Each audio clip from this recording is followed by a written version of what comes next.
Binigyan din naman ng mga mambabatas ang kahalagahan ng pagbibigay prioridad sa mga atleta na lumalaban para sa bansa. Yan po ay matapos ang isinagawang pagdinig ng Committee on Youth and Sports Development sa Kamara. Si Jap Regala para sa 13 sa tanghali.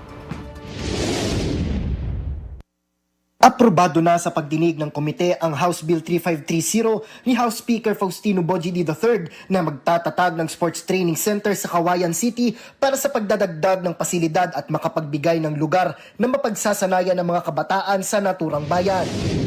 This measure therefore builds upon an existing foundation of infrastructure, local government support, and proven athletic excellence. Buo naman ang suporta ng Philippine Sports Commission sa naturang panukala.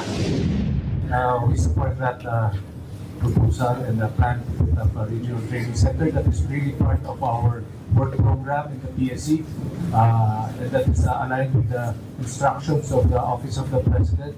Bukod dyan, inadapt naman sa komite ang House Resolution 631 na nagkokomenda at nagpapaabot ng pagbati kay Coach Roberto Racasa para sa mahusay na performance nito sa World Championship sa Mumbai, India at Asia Open International Memory Championship.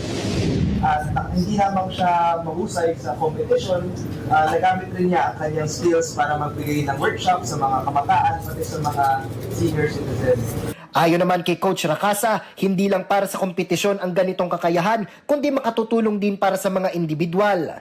Kasabay niyan ay ang pag-adopt ng House Resolution 694 na nagbibigay pugay para kay Leyte 4th District Representative Richard Gomez para sa kanyang pagsali sa international at regional shooting competitions noong 2025 at 2026. Inadapt din sa Kamara ang resolusyong nagbibigay pugay para sa pagkakapanalo ng Aurora Gaming PH bilang World Champion sa Mobile Legends. I would like to thank you for giving this recognition to the Team Aurora. So currently, this is the 6th straight time for Philippine team, starting from M2 until the recent one, 6th straight world champion for Mobile Legends.